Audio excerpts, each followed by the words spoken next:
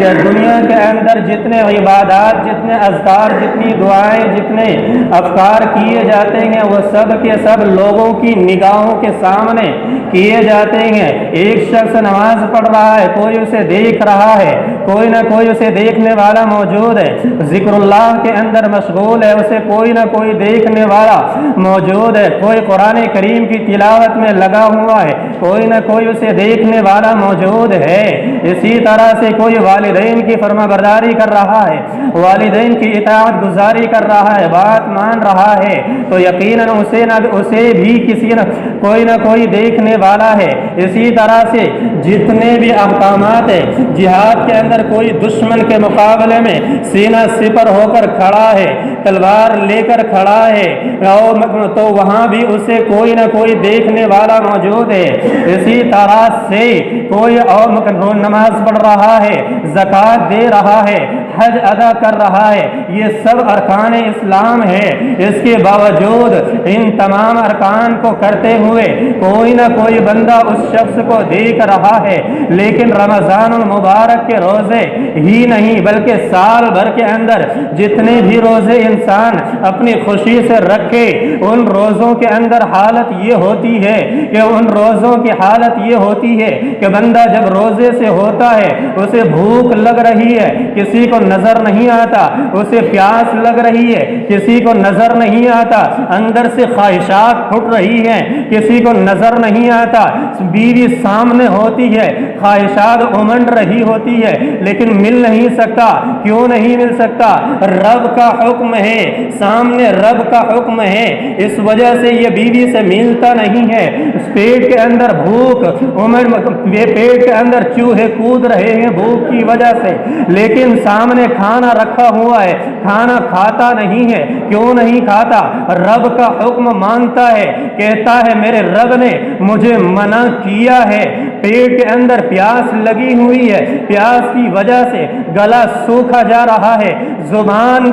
آپس میں تالو سے چپکنے لگی ہے، لیکن پھر بھی پانی نہیں پیتا۔ گھر کے ایسا نہیں ہے کہ اس کے گھر کے اندر پانی کا انتظام نہیں ہے، اس کے اندر دودھ کا انتظام نہیں ہے، سارا انتظام موجود ہے، لیکن اس کے باوجود نہیں پیتا ہے۔ تو معلوم یہ ہوا، اس سے پوچھو کہ بھائی تو پیاسا ہے تو پانی کیوں نہیں استعمال کر رہا؟ تو وہ کہے گا میرے رب کا حکم ہے کہ پانی نہیں پینا، منہ سے بدبو آ رہی ہے، لیکن وہ برش نہیں کر سکتا، لیکن نہیں کرتا۔ تو اس سے پوچھو کیوں نہیں کرتا بھائی؟ تیرے منہ سے تو بدبو آ رہی ہے، ایک گندی بو آ رہی ہے، اسے ختم کیوں نہیں کرتا؟ وہ کہتا ہے میرے رب کا حکم ہے کہ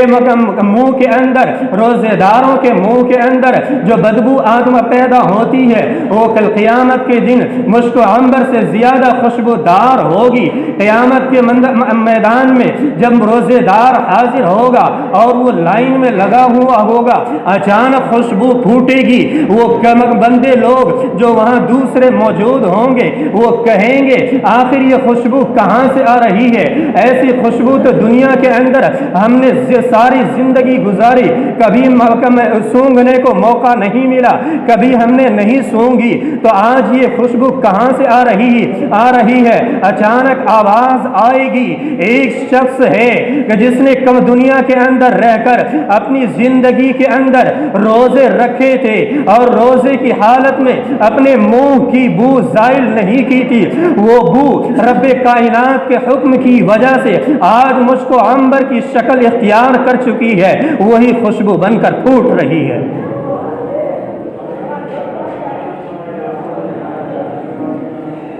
لعلکم تتقون کا مطلب یہ ہے کہ ساری چیزیں موجود ہو سامنے اور کوئی دیکھنے والا بھی نہ ہو۔ تنہائی کے اندر ہے آدمی، سامنے سیب بھی رکھے ہوئے ہیں، انگور بھی رکھے ہوئے ہیں کھانے کے لیے، اور گھر کے اندر لسی کا دہی کا انتظام بھی موجود ہے، لیکن پھر بھی نہیں پیتا اور نہیں کھاتا، اور کوئی دیکھنے والا بھی نہیں ہے۔ اسی کا نام پرہیزگاری ہے،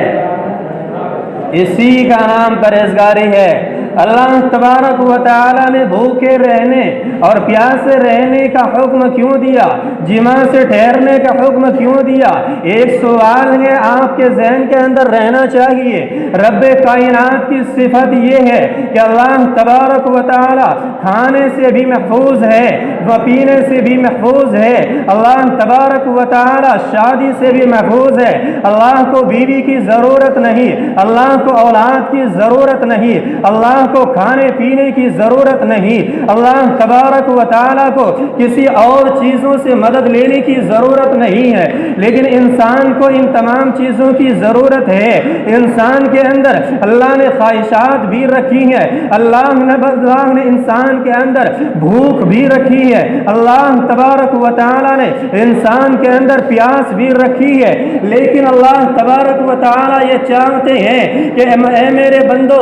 میں نے تمہارے اوپر روزے فرض کیے، تمہارے اوپر بھوکا رہنا 1 مہینے تک فرض کر دیا، تمہارے اوپر پیاسا رہنا 1 مہینے تک فرض کر دیا، تمہارے لیے بیوی سے جدا رہنا 1 مہینے تک کے لیے فرض کر دیا۔ کیوں کیا؟ تاکہ جو میری صفت ہے، یعنی مجھے بیوی کی قطعاً ضرورت نہیں، مجھے بھوک پیاس نہیں لگتی، ان چیزوں سے میں پاک ہوں، اسی طرح سے تمہارے اندر بھی ایک تھوڑی سی ذرا سی دیر کے لیے، تھوڑی دیر کے لیے وہ صفت آ جائے کہ تمہیں بھی بیوی کی ضرورت نہ رہے، تمہیں بھی بھوک کی ضرورت نہ رہے، تمہیں بھی پیاس کی ضرورت نہ رہے، تمہارے اندر بھی صفت رحمان آ جائے،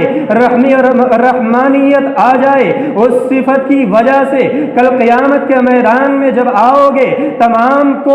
بدلہ دیا جا رہا ہوگا، اولین سے لے کر آخرین تک کے لوگوں کا اجماع ہوگا، اور وہاں ہر شخص کا حساب و کتاب ہو رہا ہوگا، ہر شخص کو اس کے کیے کا بدلہ دیا جا رہا ہوگا، اللہ کی طرف سے فرشتے مقرر ہوں گے، ہر ایک شخص بدلہ دے رہا ہوگا، لیکن روزے کی وجہ سے اللہ رب العزت کی رضامندی ملتی ہے۔ ایک مقولہ مشہور ہے، من کان للہ کان اللہ اللہ، جو شخص اللہ کا ہو جاتا ہے اللہ اس کا ہو جاتا ہے۔ ایک مثال دیتا چلتا ہوں کہ ایک بادشاہ اگر یہ اعلان کر دے کہ میری بادشاہت کے اندر سے جو جس چیز پر ہاتھ رکھ دے وہ چیز اس کی ہے، تمام بادشاہت کے اندر رہنے والے لوگ ایک ایک چیز کو لے لے، وہ عقل مند ہے، یا پھر وہ عقل مند ہے کہ جو کہ بادشاہ ہی کے اوپر ہاتھ رکھ دے، تو یقیناً آپ کہیں گے کہ وہی شخص عقل مند ہے جس نے بادشاہ کی پیٹھ کے اوپر ہاتھ رکھا ہے، اس لیے کہ جسے بادشاہ مل گیا اسے کائنات کی اور سلطنت کی ہر ایک چیز مل گئی۔ لیکن اللہ رب العزت کے یہاں معاملہ دیکھیے کیا فرماتے ہیں، نبی کریم صلی اللہ علیہ وسلم کا فرمان، وَأَنَا أُجْزِي بِهِ، جو شخص روزہ رکھتا ہے میری رضا کے لیے رکھتا ہے، میری خوشنودی کے لیے رکھتا ہے، مجھے راضی کرنے کے لیے رکھتا ہے، مجھے خوش کرنے کے لیے رکھتا ہے، اگر رکھتا ہے تو میں اس کے لیے ہوں، وَأَنَا أُجْزِي بِهِ، کل قیامت کا میدان ہوگا، سب کو فرشتے بدلہ دے رہے ہوں گے، سب کو جزا مل رہی ہوگی، لیکن اس دن روزہ رکھنے والوں کو بدلہ فرشتوں کے ذریعے نہیں دلواؤں گا، بلکہ میں خود، میری ذات خود روزے داروں کے بدلے میں، روزے کے بدلے میں ہوگی وہاں پر۔ اس لیے کہا من کان للہ کان اللہ لا، جس کا اللہ ہو گیا، جو اللہ کا ہو گیا اللہ اس کا ہو گیا، پھر جنت کے سارے دروازے اس کے لیے کھولے ہوئے ہوں گے۔ باب الریان جو ایک خصوصی دروازہ ہے جنت کا، روزے داروں کے لیے کھل جائے گا۔ یہ رمضان المبارک کا مہینے کے اندر روزے کا رکھنا کوئی مشکل نہیں ہے، قطعاً مشکل نہیں ہے۔ اس مہینے کے اندر شیطان کو مقید کر دیا جاتا، اسے جیل کی کوٹری کے اندر ڈال دیا جاتا ہے، نیکیوں کے دروازے کھول دیے جاتے ہیں، جنت کے دہانے کھول دیے جاتے ہیں، بارش جس طرح سے موسلادھار برستی ہے اس طرح سے نیکیاں برستی ہے، لوٹ لو اعلان لگاتا ہوا ہر رات رات میں اللہ کی طرف سے سحر کے وقت میں ایک فرشتہ اعلان کرتا ہے کوئی مغفرت چاہنے والا کہ جس کی آج مغفرت کر دی جائے، ہے کوئی ایسا شرابی کبابی جو توبہ کرتا ہو اللہ کے حضور اس کی توبہ قبول کر لی جائے، ہے کوئی ایسا گنہگار جسے معافی دی جائے، ہے کوئی ایسا بخشش طلب کرنے والا کہ جسے بخشش دی جائے، ہے کوئی ایسا بھکاری کہ جس کی بھیک پوری کی جائے، ہے ایسا کوئی سواری جس کا سوال پورا کیا جائے، ہے کوئی ایسا فریادی کہ جس کی فریاد رسی کی جائے۔ ہر رات میں اللہ کی طرف سے یہ اعلان لگایا جائے گا سحر کے وقت میں، لیکن ضرورت اس بات کی ہے کہ ہم اس مہینے کی عظمت کو سمجھیں، اس مہینے کی منزلت کو سمجھیں، اس مہینے کی قدر و منزلت کے لیے ایسا ہی کرنا ہوگا جس طرح سے ایک شخص سفر پر جانا چاہتا ہو، وہ سفر پر جانے سے پہلے سفر کی تیاریاں مکمل کرتا ہے، اپنے گھر پر رہتے ہوئے ساری تیاریاں تکمیل کی طرف لے جاتا ہے اور سارے آشائش کے لیے اور سارے آرام دہ چیزوں کو اکٹھا کرتا ہے، پھر سفر پر روانہ ہوتا ہے۔ اسی طرح سے رمضان المبارک کے آنے میں 2-4 دن ابھی باقی ہے، اس کے لیے تیار ہو جائیں، کمر بستہ ہو جائیں۔ سال بھر 11 مہینے تک گناہوں کے اندر غوطہ زنی کی ہے، گناہوں کے اندر ڈوبے ہیں، صبح بھی گناہوں کے اندر گزری ہے، شام بھی گناہوں کے اندر گزری ہے۔ درخواست یہ ہے، گزارش یہ ہے کہ اللہ کی طرف آئیے اس مہینے کے اندر جس مہینے کی برکت یہ ہے، اللہ فرما رہے ہیں لعلکم تتقون، تم آؤ تو صحیح، ہم بخشنے کے لیے دروازے کھولے بیٹھے ہیں، استقبال کرنے کے لیے ہم تیار ہیں، آؤ تو صحیح۔ سنفرغ لکم ایھا الثقلان، اے گروہ جن و انس تمہارے لیے ہم تیار ہیں، لیکن آؤ تو صحیح۔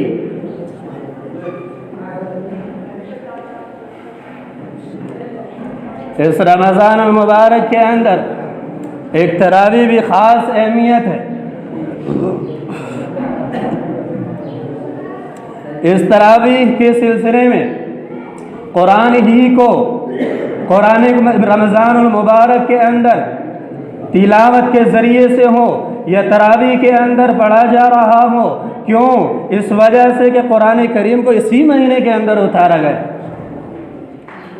قرآن کہتا ہے شہر رمضان الذی انزل فیہ القرآن، ماہ رمضان المبارک کے اندر قرآن کریم کو نازل کیا گیا۔ کیوں نازل کیا گیا؟ اس کے اندر 2 مقاصد بیان کیے گئے۔ قرآن کریم کے اندر اللہ رب العزت نے فرمایا انزل فیہ القرآن ھدی للناس، پہلی بات تو یہ ہے کہ یہ قرآن کریم انسانوں کے لیے، لوگوں کے لیے ہدایت ہے، ذریعہ ہدایت، سبب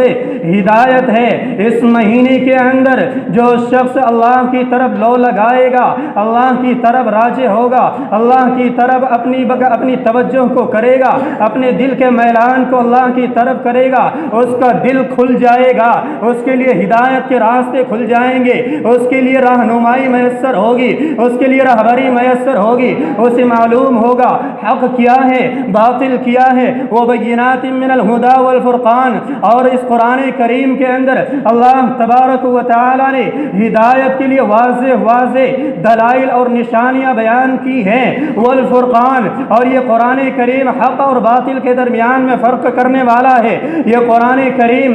حلال اور حرام کے درمیان میں فرق بیان کرتا ہے۔ یہ قرآن کریم جائز اور ناجائز کو بیان کرتا ہے۔ یہ قرآن کریم مناسب اور نامناسب کو بیان کرتا ہے۔ یہ قرآن کریم کون سی چیز